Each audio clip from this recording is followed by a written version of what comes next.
Well, Public Enterprises Minister Pravin Gordhan yesterday told the Standing Committee on Public Accounts that the South African Airways deal with Takatso Consortium, which is the government's chosen equity partner, remains alive. Now, the minister could not divulge much on the details of the deal and told Scopa that it was at a sensitive stage, which prevents him from sharing the finer details. Meanwhile, the resignation of Gidon Novick from the consortium's board on Monday raised concerns but not with the minister. Novick cited concern about the consortium's ability to raise enough money needed for the deal. Novick, who is a former co-CEO of Kulula.com and co-founder of Lyft, is said to have been a suitable board member who brought the requisite skills and expertise to that board. Chartered accountant and political commentator Khaya Sithole joins us now virtually for more on this situation. Khaya, good morning and thanks for speaking to us here on Morning Live. Good morning to the viewers. So, your take first and foremost overall on what has happened since the announcement of Takatso as the strategic equity partner to SAA, how things have unfolded to the point now where we've seen the resignation of Gidon Novick and yesterday's appearance before Scopa of SAA. But it's quite simple. All the red flags that were raised when the announcement was first made have now materialized. The main red flags that were raised at the point in time when this deal was announced was the fact that it wasn't very clear how the Department of Public Enterprises had come to the conclusion that this was a strategic equity partner that they wanted to have. So that was the first problem. The second issue was that even at the announcement, it was very clear that Harith actually hadn't done the due diligence that was necessary in order for them to confirm decisively that they're going to execute on the deal. So from the initial press release, it looked like they were simply being given the right to dig deep into the affairs of SAA and then decide how exactly they wanted the deal to be structured. So it is through that due diligence process where it suddenly became very clear that SAA still has what we refer to as historical old liabilities of at least 3.5 billion rand. Those old liabilities have now created a problem because Harith says, or Takatso says they are not responsible for those old historical liabilities. The Minister of Public Enterprises wants us to believe that he told us long before that South African citizens would have to pay for those liabilities. But obviously, various finance ministers quite simply do not share that view, which is why they have not released the money over the past 18 months. So the great standoff now relates to those old liabilities of 3.5 billion, which nobody wants to take a responsibility for. The Takatso Consortium is unlikely to agree to pay for those liabilities because they have committed a separate amount of 3 billion rand that they are now saying, according to News 24, they are struggling to raise that amount of money because the issue of all liabilities has not been resolved. All of this didn't have to happen because had this process been run properly from inception by the Minister of Public Enterprises, had everybody been given the same right to essentially decide whether they wanted to inherit this business in its current form, then we may have been able to identify the appropriate partner who would have been able to finalize the deal much earlier. The fact that it's now reaching the end of 2022 and absolutely nobody, and especially the minister himself, can tell you where we are in the deal is reflective of the chaos that we saw when the deal was initially announced. Khaya, the question for me is, why is this acceptable? The sort of secrecy, if you will, around this deal. And this lack of transparency, of course, the minister tells us that is due to the sensitivity, the sensitive nature of this transaction, the phase at which this deal is at. But is that acceptable 18 months on? Look, if I had also screwed up the deal so spectacularly, I would find ways of ensuring that no one holds me accountable.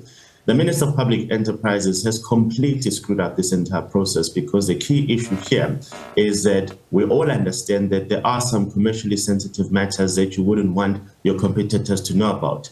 The great irony, of course, is that from day one, this consortium appointed as its chief executive officer, Mr. Novick, knowing very well that he already had an interest in another competing airline, which is called Lyft. They have now apparently belatedly discovered that that amounts to a conflict of interest, which is the explanation that they put forward to explain his resignation this week. Again, that sounds quite nonsensical because it is impossible to imagine that a consortium involving Harith would be unaware of how these conflicts of interest needed to be managed. So that's the first problem.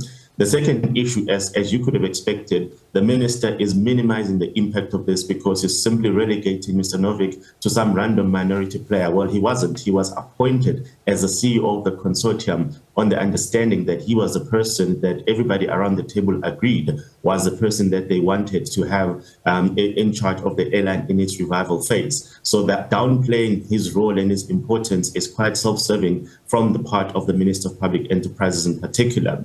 The key issue, as you'd have seen yesterday, even during the parliamentary process, is that unfortunately, those that are supposed to hold them accountable, which are the appointed MPs, tend to fall apart. They tend to seem paralyzed as soon as it gives them a very weak explanation to say that, well, there are commercially sensitive matters that I cannot divulge.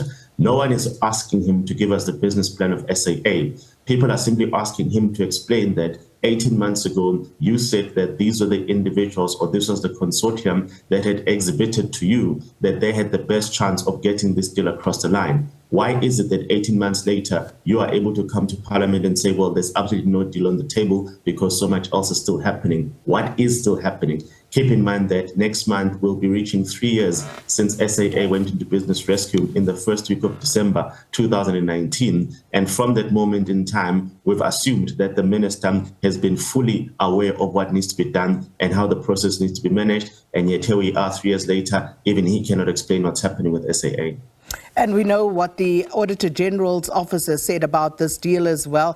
And not to talk about Parliament, who have not seen financials from SAA for quite a while, and I believe they do now, but for 2017, if I'm not mistaken. So that's one issue. Then, Khaya, if you go back to May of this year, when Minister Pravin Gordhan was explaining to Scopa, and I want to quote this, he said, government decided to acquire a strategic equity partner that will be able to operate and fund the new SAA.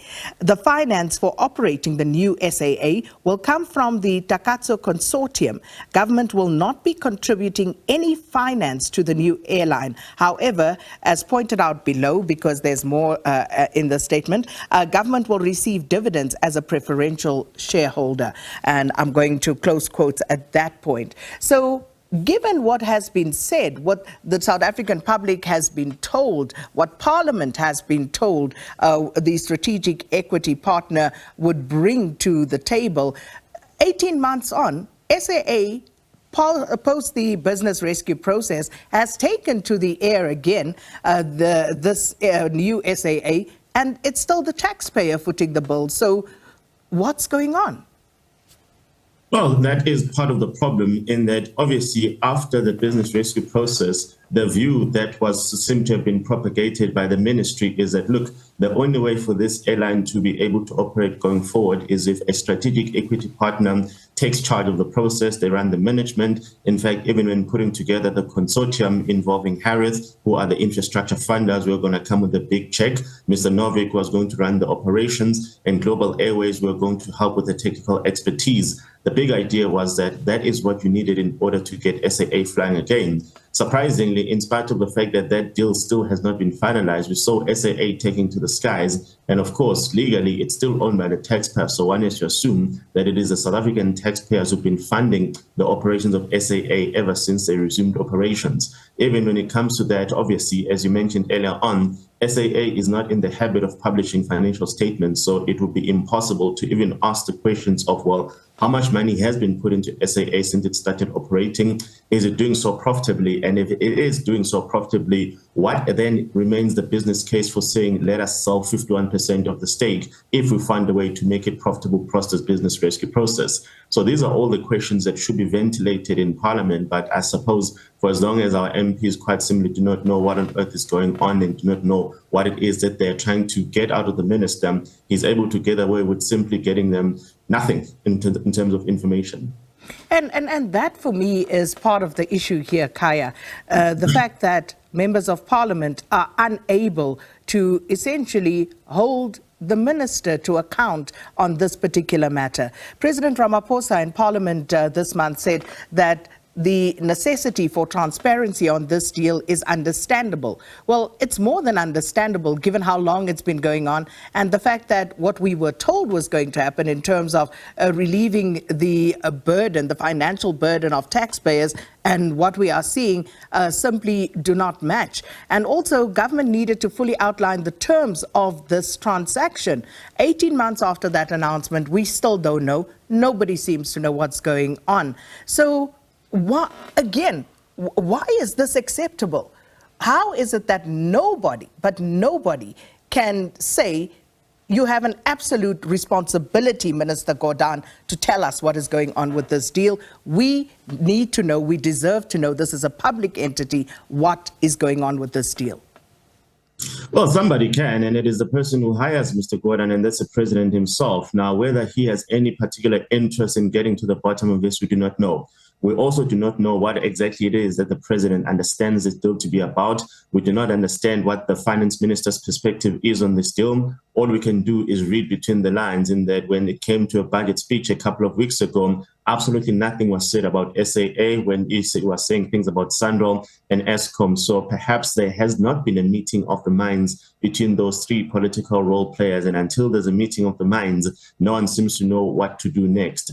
The problem, of course, is that it is something that South African citizens should not be tolerating because, as I said, for as long as SAA operates in the absence of a finalized deal with Takatso Consortium, we have to assume that it is the taxpayers who are funding it. So if the taxpayers are funding it, it is difficult to imagine how anyone within cabinet or within the executive imagines that it is acceptable for them to essentially not know what the country's ongoing exposure is in relation to this particular airline, particularly given the fact that for a very long time it was not making profits. Will this then mean that by the time we get to the end of its financial year, whenever that might be, we then need to put up another bailout? That is the blind side that we're all living through. And you would have hoped that the president, who says he believes in transparency, would be able to champion it upon his members of his own cabinet to say, well, I can't go and tell the whole country that I believe in transparency. And when simple questions are asked about what on earth is going on, we're not asking for the business plan, and the minister still refuses to make that information available.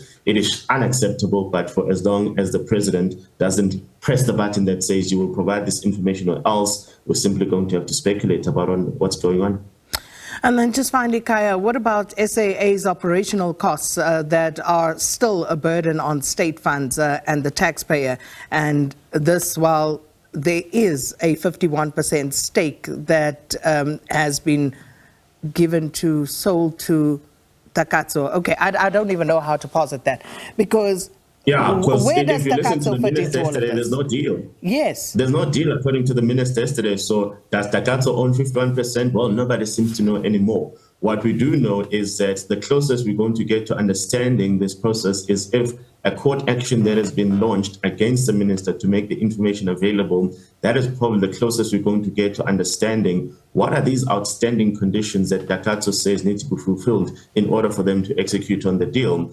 My own suspicion is that until you solve the elephant in the room, the 3.5 billion rand, there will never be a deal.